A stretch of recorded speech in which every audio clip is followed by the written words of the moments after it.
अब विषय ये उठता है कि कथा की रचना तो हो गई, इसका प्रचार कौन करेगा।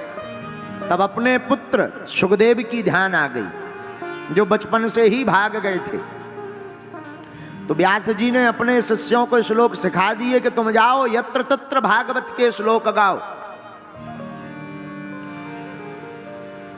तो श्री वेदव्यास जी के शिष्य जहां सुखदेव जी निराकार ब्रह्म की साधना कर रहे थे, बिनु पद चले सुने बिनु काना, कर विधि कर्म करे विधि नाना, आनन रहत सकल रस भोगी, बिन बाणी वक्ता बड़ जोगी, तन बिनु परस नयन बिनु देखा, ग्रह घ्राण बिनु वास असेखा, अस सब भांत अलौकिक करनी, महिमा जासु जाए नहीं बरनी। ऐसे निराकार ब्रह्म की साधना में श्री सुखदेव जी थे। उन निराकार ब्रह्म की साधना करने वाले सुखदेव जी के मन में भी साकार रूप भगवान कृष्ण बैठ गए। ऐसे भागवत के दिव्य श्लोक हैं। और जब श्री वेदव्यास जी के शिष्य गए और जहां सुखदेव जी साधना कर रहे थे, वहीं पर भागवत का सबसे मीठा श्लोक गाया। क्या? बरहा पीडम नटवर बपुः कर्णयो कर्णिकारम, विभ्रतवासः कनककपिशं वैजयन्ती चमाला, रंध्राण वेणो रधर सुधया, पूरयन् गोप वृंदे, वृंदारण्यं स्वपद रमणं प्राविशद, गीत कीर्ति प्राविशद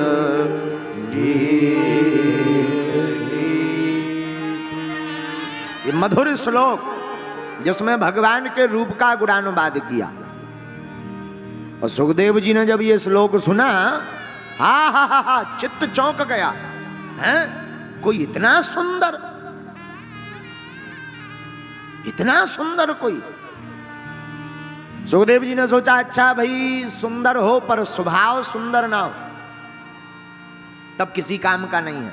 बात भी सही है, बस देखने में तो बहुत अच्छी हो, डेंटिंग पेंटिंग कर दो पुरानी बस में, बढ़िया पर्दा वर्दा लगा दो, सीटें बीटें बदल दो, पर इंजन पुराना धर दो तो दिखने में तो बड़ी प्यारी लगेगी, शीशा बीसा बढ़िया चमक रही होगी, लेकिन जैसे ही स्टार्ट होगी सो खटखटाएगी। हाँ जी या ना जी? उसी प्रकार दिखने में तो कोई सुंदर हो पर स्वभाव सुंदर ना हो तो दो माटी की उसकी छवि नहीं है, दो कौड़ी की।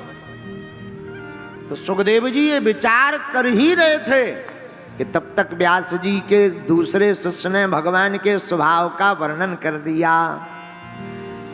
अहो बकीयम सनकाल कूटम जिघांसया पाययदा प्रसादिवी लेभे गतिं धृततां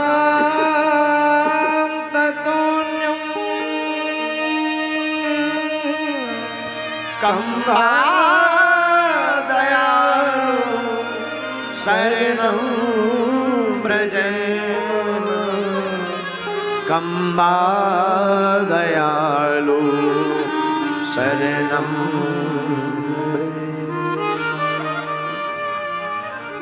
अहो बकी नाम बकासुर, बकासुर की बहन का नाम था पूतना, और पूतना ठाकुर जी के घर पर मारने के उद्देश्य से आई। पर धन्य है हमारे ठाकुर जी का स्वभाव, मारने के उद्देश्य से आई फिर भी माता का दर्जा दिया। जो गति यशोदा मैया को दी वही गति पूतना मौसी को भी दी। ये भगवान का स्वभाव है। अब हम आपसे ही पूछते हैं, आपको कोई मारने आए तो तुम क्या उसे माता पिताजी बना लोगे? हाँ जी या ना जी? बोलो। अच्छा कोई बंदूक लेकर आ जाए तुम्हारे सामने, ए भाई सावधान, तुम कहोगे पूजनीय पिताजी मारो मत, ऐसा कहोगे क्या? बोलो। धन्य है ठाकुर जी, मारने के उद्देश्य से पूतना आई, उद्धार तो किया, और जो गति यशोदा मैया को दी वही गति पूतना मौसी को दी। ये हमारे भगवान का स्वभाव है। इतना सुंदर ठाकुर जी का स्वभाव। अब तो सुखदेव जी चौंक गए, अरे भैया और सुनाओ ऐसे श्लोक। महाराज हमें तो 2 ही आते हैं, और ज्यादा सुनने हैं तो ऐसे मीठे मीठे श्लोकों की 18,000 की संगता हमारे पूज्य गुरु जी के पास है। अच्छा, तुम्हारे गुरु जी का नाम क्या है?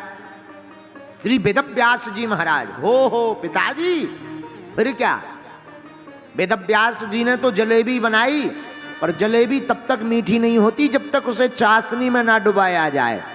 तो जलेबी तो बनाई वेदव्यास जी ने, सुखदेव जी ने अपने भाव की चाशनी में भागवत को हृदयंगम किया, फिर ये इतनी मीठी हो गई कि लाखों बार भी तुम भागवत सुन लो फिर भी मन भरता नहीं है, भरता नहीं है, भरता नहीं है।